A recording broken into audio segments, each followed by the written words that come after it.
profesi saat ini? Ya, ini dengan Ibu Nani Sundari. Saya sudah berusia 45 tahun, lahir pada tanggal 10 Desember tahun 1979. Profesi saya sekarang adalah sebagai guru RA.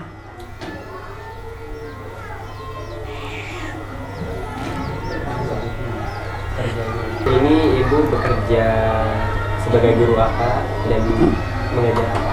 Ya, jadi Ibu sekarang adalah guru RA dan kebetulan sebagai kepala sekolah di RA yang Ibu dirikan ini yaitu RA Al Farhan. Selain sebagai kepala sekolah, Ibu juga menyempatkan untuk pegang kelas yaitu kelas B di RA Al Farhan. Mulai kapan bekerja dan sudah berapa lama?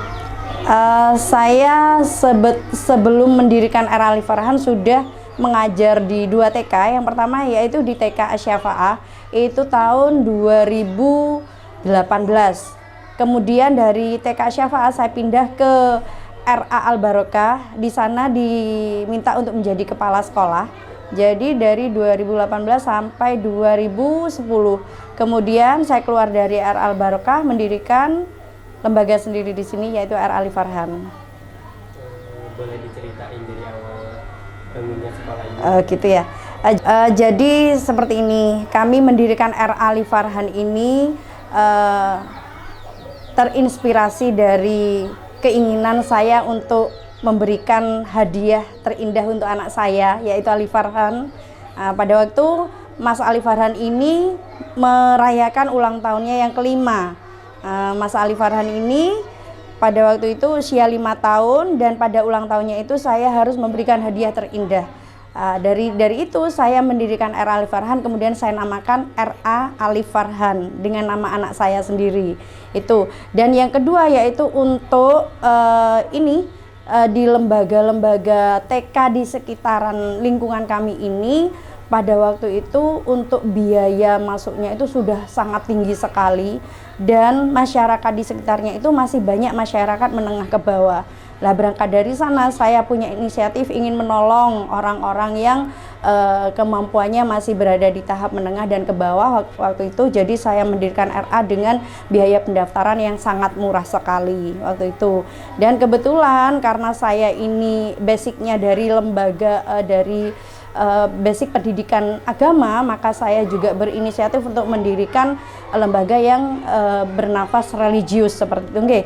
Jadi madrasah yang unggulannya bersifat religi seperti itu. Berangkat dari pendidikan, basic pendidikan saya sendiri yaitu dari kalau SD-nya SD dasar negeri, kemudian SMP-nya saya SMP Negeri 8, kemudian SMA-nya saya sambil mondok di SMA Nuris Jember yang sekarang sudah sangat terkenal sekali. Kemudian ini S1-nya saya menempuh S1 di Stein Jember. Pada waktu itu masih bernama Stein Jember karena sekarang sudah menjadi Winhas Jember ya, seperti itu.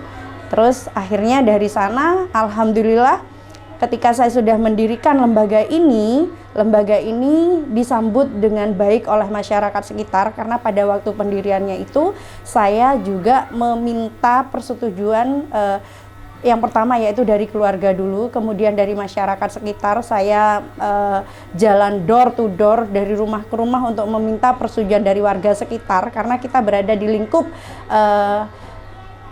lingkup rumah yang perkampungan yang rapat ya, jadi saya takut mengganggu atau bagaimana. Ternyata animo masyarakat itu baik sekali menyambut niat saya untuk mendirikan RA di sini. Alhamdulillah, apalagi lembaganya itu bernafaskan religius seperti itu dan kami juga lebih mengunggulkan religi daripada umumnya. Tapi sebenarnya meskipun kita sudah bersifat religi, tapi untuk umumnya juga masih bagus juga ketika lulusan kami itu diterima di SD negeri, di SD swasta yang juga bagus seperti Darussalam, Mima dan lain sebagainya seperti itu. Dan dari situ juga alhamdulillah masyarakat sangat mendukung dan akhirnya beliau-beliau semua menandatangani persetujuan untuk didirikannya RA Al Farhan di lingkungan RW 033 Kebonsari Jember ini, seperti itu. Selama ini kesulitannya atau apa, ada halangan gitu? Oke, terkait kesulitan-kesulitan yang kami alami di sini, saya pikir tidak terlalu banyak kesulitan yang kami alami, hanya mungkin terkait dengan masalah data-data formalitas seperti KK, akte, mungkin itu saja yang dulu-dulunya masih ada dari siswa kami yang belum berakte, belum masuk di KK seperti itu. Tapi karena kami dampingi, kami beri arahan, akhirnya tidak dalam jangka waktu tidak lama sudah bisa diurusi untuk surat-surat kelengkapan untuk masuk di Al Farhan seperti itu.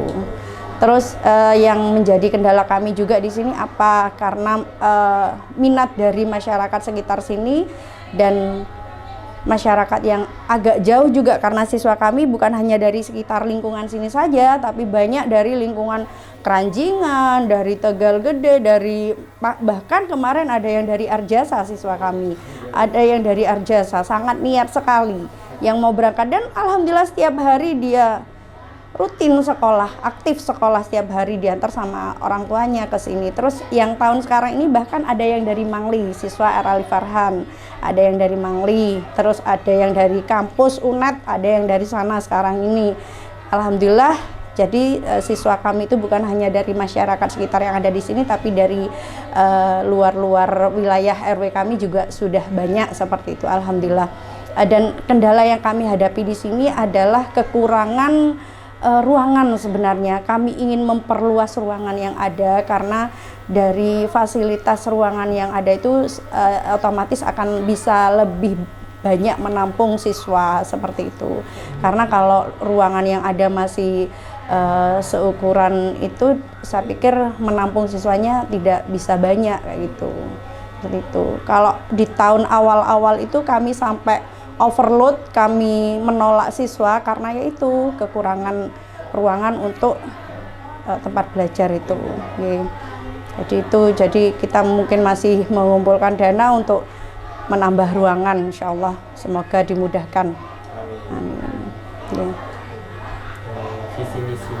Ya, visi misi dari lembaga kami yaitu mencetak generasi Qur'ani, itu yang sangat kami tekankan untuk anak-anak generasi penerus kita nanti. Jadi anak-anak sejak dini sudah kita kenalkan tentang ilmu Al-Quran. Salah satu unggulan di sini yaitu hafalan surat Al-Waqiah, seperti itu, hafalan surat-surat pendek dari yang ini yang di juz 30 itu. Kemudian juga materi mengaji setiap hari di sekolah seperti itu, hafalan-hafalan surat pendek dan lain sebagainya seperti itu. Dan misinya di sini juga kita berupaya untuk membentuk karakter anak yang beriman dan bertakwa, berakhlakul karimah, berprestasi, belajar sambil bermain, bermain seraya belajar seperti itu. Kegiatannya apa aja di sekolah? Gitu.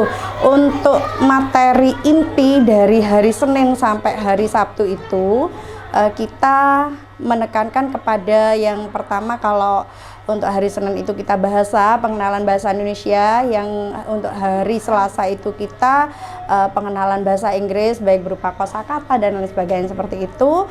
Untuk hari Rabunya kita pengenalan kognitif, untuk hari Kamisnya bahasa Arab, hari Jumatnya kita praktek sholat bersama untuk sholat wajib seperti itu pada hari Jumat, dengan anak-anak disuruh membawa mukena dan sarung. Tapi kalau untuk kesehariannya siap pagi itu sebelum kita memulai pelajaran inti, kita berkumpul di musola untuk melaksanakan sholat duha setiap pagi seperti itu. Kecuali hari Jumat itu memang sudah fokus pada pelajaran agama, tentang akhlak dan lain sebagainya, sudah ketauhidan, akhlak dan lain sebagainya.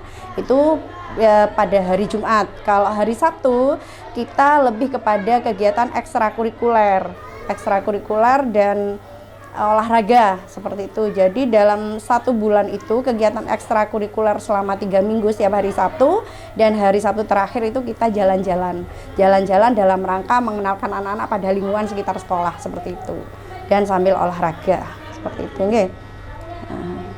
Dan ternyata selain ibu jadi guru juga menjadi ibu rumah tangga ya Bu, apakah ada kesulitan? Sibuk nggak kayak mengurus ibu rumah tangga, jadi ibu rumah tangga. Gitu, oke. Ya, alhamdulillah selama ini kalau dikatakan sibuk, yang jelas pasti sibuk ya, karena Bu Nani selain sibuk dengan urusan kelembagaan di sini, Bu Nani juga aktif di organisasi yang Bu Nani ikuti di sini, yaitu yang berkaitan dengan sekolah, yang berkaitan dengan lembaga, yaitu organisasi IGRA. IGRA ini adalah Ikatan Guru Raudatul Atfal yang ada di Kabupaten Jember, dan kebetulan Bu Nani adalah sekretaris di kabupaten, seperti itu. Terus untuk di kecamatan, saya adalah ketua kecamatan IGRA Sumbersari, seperti itu. Oke. Terus untuk di kegiatan KKRA, karena selain IGRA di Kabupaten Jember juga ada KKRA. KKRA ini kelompok untuk khusus kepala saja, dan Bu Nani sebagai wakil ketua. Untuk selain itu ada juga namanya KKGRA. KKGRA ini adalah perkumpulan guru-guru, dan di situ Bu Nani sebagai anggota untuk di KKG-nya, seperti itu. Untuk mengatur semuanya itu alhamdulillah selama saya masih sehat, alhamdulillah dijalani dengan baik, alhamdulillah. Jadi meskipun Bu Nani mengajar, Bu Nani tetap sempatkan masak pagi setelah sholat subuh. Bu Nani masih masak, kemudian ya tetap bersih-bersih rumah seperti kalau sore gitu ya, karena setelah maghrib juga Bu Nani sebagai guru ngaji sama suami, jadi habis maghrib itu kita dari sholat maghrib itu sampai sholat isya itu ngaji di musola. Jadi full setiap hari berkumpul dengan anak-anak kecil. Alhamdulillah diparingi sehat mungkin dari doa-doa mereka. Alhamdulillah, selain jadi guru, sibuk dengan lembaga, dengan keluarga juga alhamdulillah masih bisa intens dengan keluarga, meskipun sering saya tinggal rapat ke sana ke sini seperti itu. Alhamdulillah masih bisa ngurusi keluarga juga. Oke. Apa perasaan ibu setelah membangun madrasah ini? Oke. Perasaan saya yang jelas sangat senang sekali, sangat bangga sekali, karena apa? Selain ini bermanfaat untuk keluarga saya sendiri, juga warga sekitar, saudara-saudara terdekat, saudara-saudara jauh, dan juga bagi warga yang kurang mampu, karena selama ini banyak dari mereka itu justru kesulitan mencari lembaga karena mahalnya biaya pendaftaran waktu itu. Dan alhamdulillah di era Ali Farhan menjadi pilihan, karena selain mutu dari pendidikan yang ada yang kami tawarkan, juga biayanya masih terjangkau, seperti itu. Jadi efek manfaat untuk sekitar ini sangat bagus, jadi itu sangat membanggakan buat Bu Nani, seperti itu.